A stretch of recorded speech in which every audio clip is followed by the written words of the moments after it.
한국 교회에서는 구원에 대한 가르침들이 성경이 말하는 가르침보다는 구원파가 가르치는 그 가르침에 많이 가깝습니다. 하나님이 우리를 값없이 은혜로 구원해 주신 것에 대해서는 늘 감사를 합니다. 그러나 은혜로 값없이 구원해 주실 때는 하나님이 계획이 있습니다. 왜 우리를 구원해 주셨을까?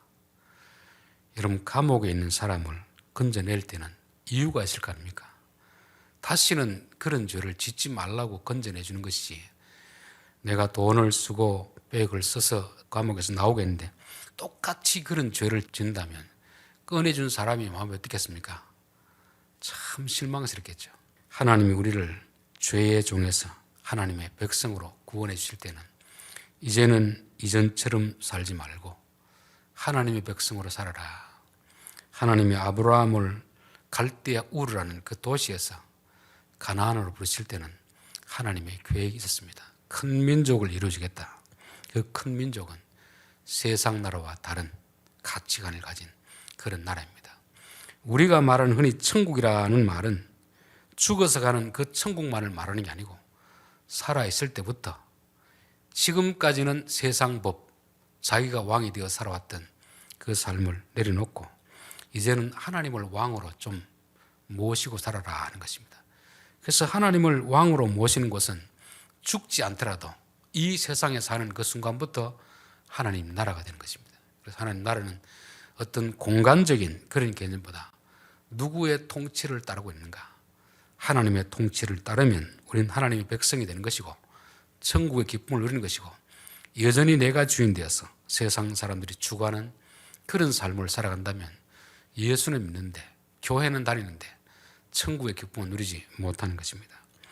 하나님의 통치라는 것이 다른 것이 아니고 하나님이 우리에게 주신 말씀입니다. 출애굽한 이스라엘 백성들에게 십계명을 주시고 또 레위기 말씀을 주신 것은 이것을 지켜 구원받으라는 것이 아니고 이미 구원해 주었으니까 세상 나라의 법은 다 알고 있으니까 하나님 나라의 법은 이런 것이다. 이걸 지키라 하는 것입니다. 우리는 구원은 은혜로 받고 이제 순종하면 복을 받고 순종 안 하면 복은 안 받지만 그래 천국 간다. 이 생각을 가지고 있기 때문에 순종은 해도 되고 안 해도 되는 것처럼 생각하는데 구원받은 백성에게 순종은 반드시 해야 되는 명령입니다. 명령. 주님 명령하시니 우리가 순종하겠습니다. 즐거운 마음으로 순종하겠습니다. 순종이 없는 믿음은 그는 반쪽짜리 믿음이고 구원에 이르지 못하는 믿음입니다. 그래서 우리가 항상 순종을 해보면 이게 얼마나 어려운가 알 수가 있습니다. 제가 어제 사택에 이 수도 꼭지가 물이 졸졸 흘러가지고 그걸 제가 한번 빼서 고쳐보려고, 왜 밖에 마당이니까 다 고쳤거든요. 아무리 돌려도 이게 나사가 겉도는 것 같아요. 그래서 두 개를 양쪽에 하고 나니까 빼기는 뺀데 새로 철물점에 사서 고쳤는데 이제는 꼭지에서 물이 새는 게 아니고 그 안쪽에서 물이 새더라고요. 이게 10년, 건물이 10년 넘다 보니까 안에 이제 나사가 망가져가서 도저히 안 되겠다 싶어서 하는 전문가를 불러서 고쳤습니다. 그걸 하면서 내가 할 수 있는 일이 있고 내가 할 수 없는 일이 있구나. 바깥 마당에 있는 건 내가 고칠 수 있는데 이 벽 속에 묻힌 건 내가 못 고치겠구나. 그래서 전문가를 불러서 고쳤습니다. 여러분, 우리가 말씀이라는 것도 하기 전에는 이게 뭐 순종이 쉽겠지 생각하는데 여러분, 순종이 결코 쉬운 것이 아닙니다. 해보려고 하면 이게 어렵구나. 그럼 어려우면 어떻게 해야 됩니까? 하나님 앞에 도움을 구하면 그분이 우리 안에서 하게 하시는 것입니다. 이게 율법주의와 복음이 다르다 하는 것입니다. 우리는 순종을 하려고 시도를 하지 않으니까 이게 쉬운 건지 어려운 건지 구분이 안 됩니다. 늘 설교하고 나면 참 두려운 생각이 드는 것이 형제를 사랑하라, 원수를 사랑하라, 이런 설교를 하고 나면 꼭 제가 사랑할 수 없는 그런 상황이 펼쳐집니다. 그게 자식일 수도 있고 형제일 수도 있고 다른 사람일 수도 있습니다. 그래서 가만히 생각해보면 하나님이 너 설교 그렇게 했으니까 너 사랑해야지 미워하면 되느냐, 그 생각이 들었어요. 주여, 어떻게 사랑하겠습니까? 내 심장을 이렇게 막 긁어놓는데 그래도 사랑해라. 마치 하나님 나를 테스트하는 것 같아서 설교를 하면 항상 긴장하고 늘 조심을 합니다. 여기서 넘어지면 나는 설교를 그냥 거짓말한 것이죠. 교인들에게는 사랑하라고 해놓고 나는 정작 사랑하지 못하는. 그래서 요한복음 13장을 보다가 마지막 만찬 날에서 예수님이 십자가 지기 전 이제 마지막 자리에서 뭘 결심하는 거 보니까 자기에게 맡겨진 사람을 끝까지 사랑하시니라. 그게 누구도 포함되겠습니까? 가룟 유다도 포함됩니다. 제자들을 선택할 때 예수님이 자기 마음에 내키는 사람을 고르는 게 아니고 그 밤에 기도하고 선택했거든요. 여러분, 기도하고 선택했으면 진짜 배신하지 않는 사람만 하나님이 선택하도록 해줘야 될 거 아닙니까? 기도하고 선택했는데 자기를 배반할 그 자도 선택이 되는 것입니다. 그것은 예수님에게 하나님이 요구하시는 거죠. 이 자도 끝까지 사랑할 수 있겠느냐.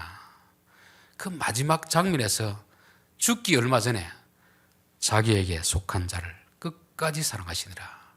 하나님이 우리에게 요구하시는 것이 이것이구나. 그래서 우리가 복음을 듣고 알면은 하나님 말씀을 순종하는 것이 당연한 것이고, 순종하다가 안 되면 왜 안 될까를 알아야 됩니다. 어떤 일은 우리가 할 수 있는 일이 있고 어떤 일은 할 수 없는 일이 있습니다. 할 수 있는 일도 안 하는 것은 게으른 것이고, 할 수 없는데 하려고 하는 것은 이건 어리석은 것입니다. 우리가 할 수 있는 부분은 우리가 하면 되는 것이고, 해도 아무리 노력해도 내 힘으로 안 되는 것은 하나님 앞에 맡기는 거죠. 그래서 베드로전서 5장에 보면 너희 염려를 다 주께 맡기라. 능하신 하나님 앞에 너희 자신을 낮추고 겸손하라. 그 다음 나오는 구절이 염려를 하나님 앞에 맡기라 하는 것입니다. 여러분, 겸손이 뭔가 겸손이냐면 이 일을 내가 할 수 있는지 없는지 구분하는 것이 지혜이고, 내가 할 수 없는 일은 염려하는 것이 아니고 하나님 앞에 맡기는 것입니다. 하나님, 저는 이것은 못합니다. 하나님 해주십시오. 그러면 하나님이 해주시는 것입니다. 우리 25장에 보면 7년째 땅을 쉬게 하라. 이거 쉬울까요? 어려울까요? 어렵죠. 그래서 하나님의 명령이면 제가 순종할 테니까 할 수 있는 능력을 주십시오. 그리고 희년 50년이 되면 내가 가진 땅을 다 돌려주라. 이게 쉬울까요? 어려울까요? 이게 아주 어렵습니다. 어쩌면 현실적으로 와서는 그야말로 아주 어려운 것이죠. 하나님께서 말씀하시면 돌려주는 것입니다. 그래서 사도행전 2장에 보면 성령이 강림하니까, 각 사람이 성령에 충만하니까 부자들이 자기 땅을 팔아서 교회 앞에 내어놓으니까 그것을 가난한 자들에게 나눠주니까 핍절한 자가 없더라. 그거는 개인적인 어떤 의지로 되는 것이 아니고 성령에 그야말로 장악되었을 때, 성령이 우리 안에 가득 찼을 때, 그분이 우리를 다스릴 때, 우리가 그분의 말씀에 순종할 때 가능한 일이라는 것입니다. 그리고 또 토지는 하나님의 것이다. 내 이름으로 된 명이 어느 순간까지는 내 것이지만 하나님이 오늘 밤이라도 너의 목숨을 거둬가면 그 토지는 더 이상 너의 것이 아니다. 그래서 저는 항상 우리에게는 모든 것이 하나님의 것이다 라는 고백을 가지고 살아야 됩니다. 그리고 이것은 내 것이 아니고 내게 맡겨주신 것이다. 일정 기간 맡겨두신 것이다. 그래서 우리가 잘 관리하면 하나님이 더 많이 맡기는 것이고, 잘못 관리하면 기간이 안 되어도 거두어 가시는 것이 이게 하나님이 가르침입니다. 하나님이 결국 말씀 순종을 통해서 우리에게 추구하는 하나님 나라는 이사야 11장에는 그 말씀입니다. 사자가 어린 양과 함께 뛰놀며 늑대가 어린 염소와 함께 뛰놀며 어린아이가 독사의 굴에 손을 넣어도 물지 않으며. 그러니까 세상은 강자가 약자를 지배하고 착취하고 이런 곳이 세상 나라입니다. 하나님 나라는 강자나 약자나 다 같이 잘 사는 계명의 방향이 다 그렇게 나가는 것입니다. 그래서 우리가 항상 내가 강자인가 약자인가, 강자일 때 하나님 많이 베풀었을 때 이것이 마치 내 것이냐 움켜쥐고 살 것인가, 하나님 원하는 대로 약자에게 베풀 것인가. 그렇게 하면 순종하는 것이고 움켜쥐고 사는 것은 불순종하는 것입니다. 여러분, 불순종은 불신앙입니다. 하나님을 믿지 않는 것입니다. 하나님 말씀에 순종하는 것이 바로 하나님 믿는 것이다 하고 성경은 말씀하고 있습니다. 35절, 내 형제가 가난하게 되어 빈손으로 내 곁에 있거든 너는 그를 도와 거류민이나 동거인처럼 너와 함께 생활하게 하라. 하나님이 처음에는 다 똑같이 주시는데 형제는 쌍둥이라도 성격이 다르고 재능이 다릅니다. 똑같은 땅을 줘도 어떤 아들은 잘 일구고 수학을 배나 남기는 그런 아들이 있고 어떤 아들은 하는 쪽쪽 계속 실패하는 그런 경우가 있습니다. 물론 게을러서 그럴 수도 있지만 여러 가지 상황으로 인하여서 그렇게 될 때 너희 부유한 형이나 동생은 가난한 형제에게 그가 빈손으로 내게 있거든 너는 그를 도우라 그리고 함께 있으라 그렇게 말씀하는 것입니다. 우리가 그래서 가난한 동생들을 가난한 형제를 돕는 것은 선행이 아니고 하나님의 말씀에 순종하는 것입니다. 당연히 해야 되는 것입니다. 잠언 14장 20절에 보니까 가난한 자는 이웃에게도 미움을 받게 되나니 부유한 자는 친구가 많으리라. 가난한 자는 그의 형제들에게도 미움을 받거든 하물며 친구야 그를 멀리하지 아니하겠느냐. 따라가며 말하려 할지라도 그들이 없어졌으리라. 여기 이제 세상의 상태를 말하는 것입니다. 내가 부유할 때는 사람들이 내 곁에 많이 몰려드는데 내가 가난하면 친구도 멀어지고 형제도 다 멀어집니다. 여기 세상이거든요. 그러나 너희 예수 믿는 사람들은 가난한 형제가 있으면 멀리하지 말고 도와주라 하는 것입니다. 이게 하나님의 말씀입니다. 하나님의 명령이라는 것입니다. 우리가 예수를 믿는다는 것은 가치관이 변하는 것입니다. 가치관. 예수를 믿기 전에 가치관은 내 중심입니다. 내 중심. 그러나 예수를 믿고 나서는 이제부터 타인 중심입니다. 예수를 믿기 전에는 저 사람이 내게 유익이 될까? 덕이 될까? 그러면 가까이 하고 내게 손해만 끼치고 자꾸 민폐만 끼치면 자꾸 형제로도 멀리하고 싶습니다. 그런데 예수를 믿었으면 저 사람이 내게 덕이 되는가 안 되는가가 그게 중요한 게 아니고 저 사람에게 내가 필요한 존재인가? 저 사람이 어릴 때 내가 도와줄 수 있는가? 상대방 입장에서 생각하는 것이기에 바로 예수 믿는 사람이 생각이 바뀌는 것입니다. 왜냐하면 예수님이 자기를 위해서 죽은 게 아니고 우리가 보니까 너무 불쌍하거든요. 내가 죽어서 저들을 구원하고자 하면 내 목숨을 기꺼이 내어주겠다. 그렇게 구원해 주시고 나서 뭐라고 했습니까? 이제는 다시는 그들 자신을 위해 살지 말고 예수님을 위하여 살게 하려 함이라. 그렇다고 우리가 예수님이 자기를 위해서 해달라는 게 아닙니다. 너희들은 내가 사랑하는 약한 자들에게 내가 너희들에게 해주었듯이 너희도 그렇게 하라. 그렇게 말씀하는 것입니다. 36절 너는 그에게 이자를 받지 말고 내 하나님을 경외하며 내 형제로 너와 함께 생활하게 한 것인즉 너는 그에게 이자를 위하여 돈을 구워주지 말고 이익을 위하여 내 양식을 구워주지 말라. 여기는 주지 말라가 명령이 아니고 구워는 주되 뭐를 위해서? 이자를 얻기 위해서 이윤을 얻기 위해서 하지 말라는 것입니다. 그렇다고 모든 사람에게 그렇게 주라는 거 아닙니다. 사실 우리 은행도 이자를 받잖아요. 이자 안 받으면 은행이 돈 팔아놓고 장사하는 것도 아니고 이자를 받아야 직원들 월급도 주고 경영을 할 거 아닙니까? 가게 하는 분도 물건을 떼왔으면 이윤을 붙여서 팔아야지 공짜로 주면 가게 어떻게 경영하겠습니까? 여기서는 일반적인 그런 은행이나 가게 하는 사람들을 말하는 게 아닙니다. 가난한 형제가 왔을 때 굳이 형제들에게 그냥 줘도 줄 판인데 이자까지 붙여서 그렇게 하지 말라는 것입니다. 예수 믿는 사람들에게는 돈보다 사람이 중요한 것입니다. 돈을 사랑하지 말고 형제를 사랑하라 하는 것입니다. 그래서 저는 우리 성도들이 형제끼리는 적어도 돈을 빌려줄 수는 있지만 거기서 막 이윤을 무리하게 붙이고 이런 것은 그렇게 썩 맞지 않을 것 같아요. 그냥 줘도 주는데 거기서 이윤을 많이 붙이고 이런 것은 하나님의 말씀에 합당하지 아니라 그렇게 믿습니다. 그런데 이렇게 하는 이유는 뭡니까? 내 하나님을 경외하여, 내 하나님을 경외하여. 우리가 이제 세상에서 예수 안 믿는 사람 중에서 보면은 예수 믿는 사람보다 더 선행을 베푸는 사람이 있습니다. 어렵게 돈을 벌어서 그냥 사회에 기부하는 사람도 있고 장학금을 내놓는 사람도 있고 여러 가지 참 착한 일을 하는 사람이 많이 있습니다. 그런데 그 사람들이 하는 선행하고 예수 믿는 사람이 하는 선행은 본질적으로 다릅니다. 남에게 도와준다는 측면 그 행위는 같지만 동기 자체가 다르다는 거예요. 동기. 그 사람들은 내가 이렇게 하는 것이 그래도 내게 인생에 보람이 있다. 자기 보람을 위해서 하는 것입니다. 정치인들은 표를 얻기 위해서 하는 거죠. 사람마다 어떤 선행을 할 때도 다 동기가 있습니다. 그래서 성경에서 약자를 돕고 가난한 형제를 돕는 것은 내가 그 형제와 친하기 때문에 도울 수도 있고 여러 가지 이유도 있지만 성경에서 근본적인 이유는 하나님을 경외함으로, 즉 하나님이 명령하셨기 때문에 하나님을 두려워하는 마음으로 명령에 순종하는 것입니다. 하나님 말씀에는 두 부류의 말씀이 있습니다. 첫째는 하지 마라 하는 말씀이 있고 하라 하는 말씀이 있습니다.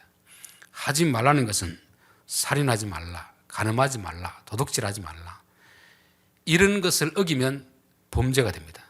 이런 것은 교회뿐만 아니고 세상에서도 처벌을 받게 되는 것입니다. 그래서 사람들은 여기까지는 잘 지킵니다. 그러나 하라는 것에 대해서는 잘 안 하는 경우가 많습니다. 하나님은 두 계명을 똑같이 중요하게 여기는데 결국 하지 말라는 계명은 그 계명이 주된 목적이 아니고 하라는 요 말씀을 위해서 하지 말라는 것이 있습니다. 여러분, 간음하지 말라는 것은 간음하지 않는 것이 주 목적이 아니고 내 아내를 귀히 여기고 사랑하라, 요구하기 위해서 간음하지 말라는 게 있는 것입니다. 아무리 간음을 안 했더라도 아내를 사랑하지 않으면 간음한 죄와 똑같이 여기는 것입니다. 살인하지 말라는 것도, 형제를 미워하는 것도, 형제를 사랑하지 않는 것도 결국은 살인하는 죄와 똑같은 것입니다. 그래서 우리가 보기에는 하지 말라는 것은 사회적 법으로도 처벌 대상이 되지만 하라는 것을 안 했다고 해서 세상에서는 벌을 내리진 않거든요.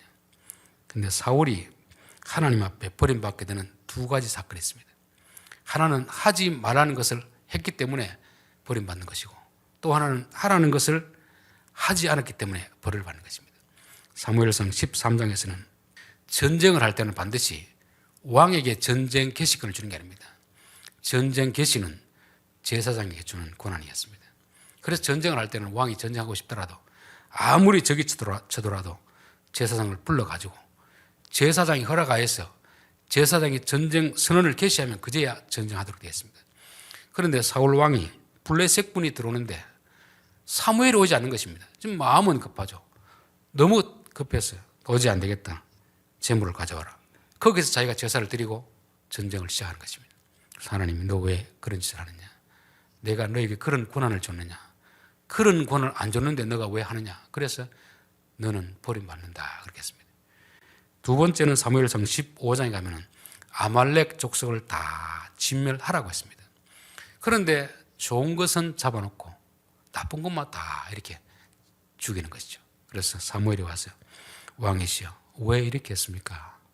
하나님 하라고 하는 것을 해야지 왜 안 하십니까? 그러니까 저는 하고 싶은데 백성들이 좋은 걸 따로 골라놨습니다. 그래서 제가 요거는 가지고 가라, 하나님 앞에 제사 제물로 드리자, 그렇게 하기 위해서 남겨두었습니다. 그러니까 사무엘이 뭐라고 합니까? 순종이 제사보다 낫고 듣는 것이 수양의 기름보다 낫습니다. 왕이 하나님의 말씀을 어겼기 때문에 하나님도 당신을 버리실 것입니다 하는 것입니다. 여러분, 우리가 계명을 지킬 때는 하지 말라는 건 당연히 지켜야 되고 하라는 것도 지켜야 됩니다. 하지 말라는 걸 통해서 하라는 데까지 가야 그게 온전한 계명이 되는 것입니다. 가난한 형제가 있거든 멀리하지 말고 너가 도와주라. 돈을 빌려줘야 될 일이 있으면 빌리는 주되 형제들에게 이윤을 남기고 그렇게 하지 마라. 이것도 하나님 반드시 요구하는 것입니다. 누가복음 12장에 보면 어리석은 부자 비유가 나옵니다. 이 사람이 농사를 짓고 많은 수확을 얻어가지고 창고에 쌓아놓잖아요. 하나님 많이 줄 때는 이유가 있는데 자기를 위해서 다 쓰겠다는 것입니다. 그때 하나님이 어리석은 자야, 오늘 밤 너의 생명을 거둬가면 그것이 누구의 것이 되겠느냐. 해야 될 일을 하지 않으니까 하나님이 그의 목숨을 거둬가는 것입니다. 누가복음 16장에 보면 부자와 나사로의 비유가 나옵니다. 근데 부자가 도둑질했다는 말 없습니다. 남의 것을 빼앗았다는 말이 없습니다. 돈이 어떻게 벌어진지 모르지만 돈이 많이 있습니다. 그래서 날마다 잔치를 베풀고 좋은 옷을 입고 다니고 좋은 차를 타고 다니고, 우리가 봤을 때는 아무런 잘못이 없어요. 죄를 지은 것이 없습니다. 하나님 보시기에는 아주 잘못한 거죠. 내 문 앞에 거지가 있는데 왜 거지에게 돌아갈 돈을 네가 주지 않느냐? 왜 하나님 맡긴 돈을 네가 마음대로 다 쓰느냐? 그래서 결국은 어디로 갑니까? 죽어서 음부에 가 있는 그것이 있는 것입니다. 우리가 흔히 믿음으로 천국 간다 말하는데, 믿는다는 것은 예수님을, 하나님을 왕으로 믿는 것입니다. 왕이 하나님의 명령을 지키는 것이 왕을 믿는 것이지, 왕의 명령은 안 지키고 자기 하고 싶은 걸 다 하고 저는 주를 믿었습니다. 그것은 성경의 가르침하고 다릅니다. 믿었다고 하면 믿는 자의 순종이 따라야 될 것이 아니냐. 우리가 예수님을 주여 주여 그러면 주님이 말씀하는 것을 무겁게 받아들여야 되거든요. 순종하려고 시도해보면 이게 쉬운지 어려운지 이게 판가름이 납니다. 어려울 때는 하나님이 어렵습니다. 할 수 있는 능력을 주십시오. 그렇게 하면 우리의 힘으로 순종하는 게 아니고 하나님이 하게 하시는 거죠. 그래서 우리는 항상 순종이 없는 믿음은 이거는 반쪽짜리 믿음이다. 온전한 믿음이 아니다 하는 것입니다. 그래서 부자와 나사로, 왜 부자는 지옥 갔을까? 하나님을 믿는다고 하지만 아버지 아브라함이요. 그 말은 오늘날 말하면 예수를 믿었다는 것입니다. 교회를 다녔다는 거죠. 교회는 다녔는데 하나님이 계속해서 이야기를 했을 것입니다. 내 집 앞에 있는 그 거지 나사로, 집 안에만 있을 것이 아니고 나갔을 거 아닙니까? 나갔으면 그 불쌍한 거지를 보면서 하나님 주신 마음이 들었을 텐데 계속 무시하는 것입니다. 결국 그가 가야 될 길은 음부에 속한다는 것을 말하는 거죠. 그래서 하나님은 하지 말라는 것을 하지 않았을 때도 우리에게 징계를 가하지만 하라는 것을 하지 않았을 때도 하나님은 책망하시고 징계를 가하신다는 것입니다. 38절, 나는 너희의 하나님이 되며 또 가나안 땅을 너희에게 주려고 애굽 땅에서 너희를 인도하여 낸 너희 하나님 여호와이니라. 세상을 우리가 흔히 이제 애굽이라고 합니다. 가나안을 교회라고 하는 거죠. 하나님 나라고 하는 거죠. 이 애굽과 가나안은 단순히 지리적인 경계를 넘나드는 걸 말하지 않습니다. 누가 주인인가? 누가 주인인가? 애굽에는 바로가 주인이고 돈이 주인입니다. 가나안은 하나님이 주인이 되는 것이죠. 말씀이 주인이 되는 것이죠.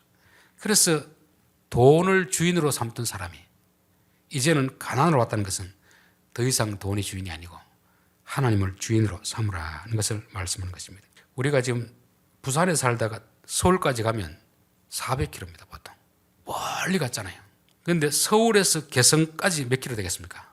47km 나도 47km. 그럼 부산에서 서울 오는 것보다 서울 개성 간의 거리가 부산에보다 훨씬 더 가깝잖아요. 그러나 개성공단 있는 것과 서울에 있는 차이는 뭐겠습니까?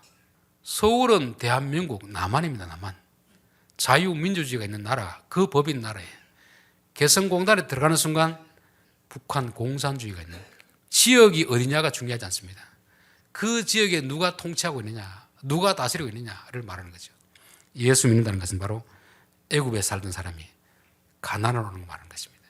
애굽은 바로가 주인이고 돈이 주인인 세상이고 자기 자신이 주인은 그런 세상입니다.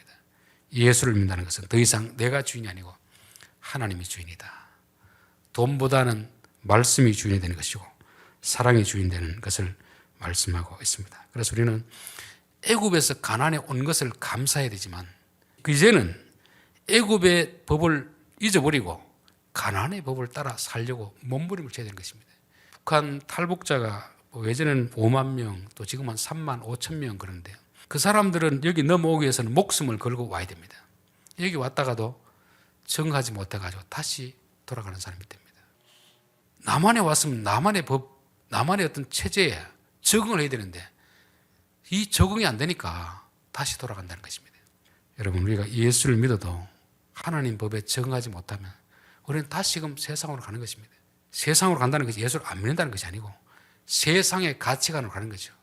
마치 아브라함이 가나안에 왔다가 기근이 되니까 애굽으로 내려가듯이 우리들 역시 하나님 법에 적응을 못하면 또 세상에 나가는 그런 우를 범하게 된다는 것입니다. 그래서 우리는 땅이 가나안이 아니라 우리의 마음이 가나안이 되어야 될 줄 믿습니다. 39절, 너와 함께 있는 내 형제가 가난하게 되어 내게 몸이 팔리거든 너는 그를 종으로 부리지 말고, 43절, 너는 그를 엄하게 부리지 말고 내 하나님을 경외하라.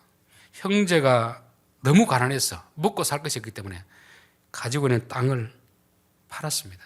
그것도 완전한 소유권을 파는 게 아니라 경작권을 파는 거죠. 그럴 때 그를 종으로 부르지 마라. 형제가 가난하다고 해서 종 취급하지 말고 형제를 엄하게 부르지 마라. 하나님을 경외하라 하는 것입니다. 여러분, 부모가 자식이 여러 명 있을 때 잘 사는 자식도 있고 잘 못 사는 자식도 있겠죠. 그런데 잘 사는 자식이 잘 못 사는 자식을 함부로 대하고 막 그렇게 하면 부모 마음이 어떻겠습니까? 매우 안 좋겠죠. 하나님 보시기에 똑같은 것입니다. 부유한 자나 가난한 자나 둘 다 하나님이 지으셨느니라.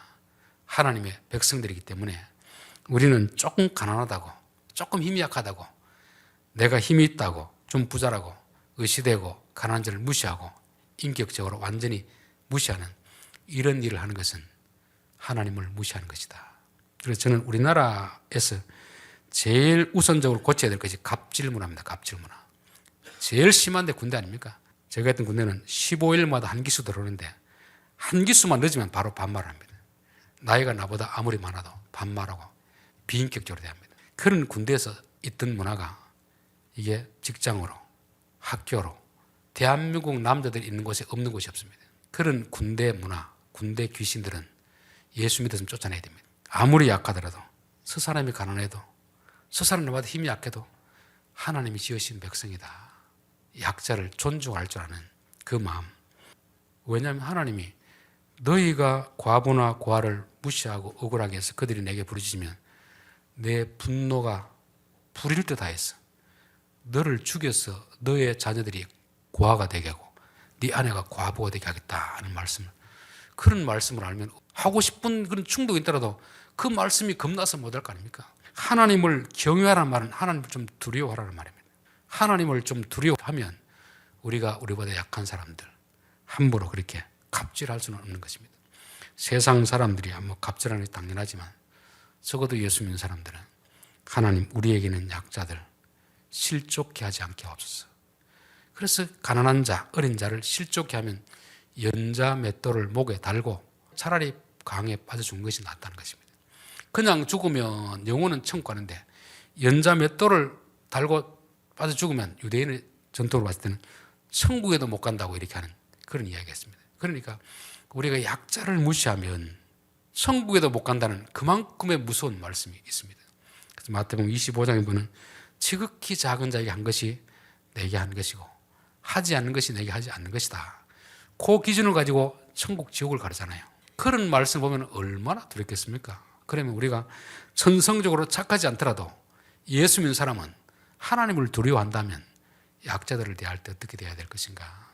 주님을 대하는 마음으로 대하고, 내가 많이 있으면 이게 다 내 것이다가 아니고 내 주위에 있는 약자들에게 베풀고 도와주는 그런 삶을 살아야 될 줄 믿습니다. 기도하겠습니다.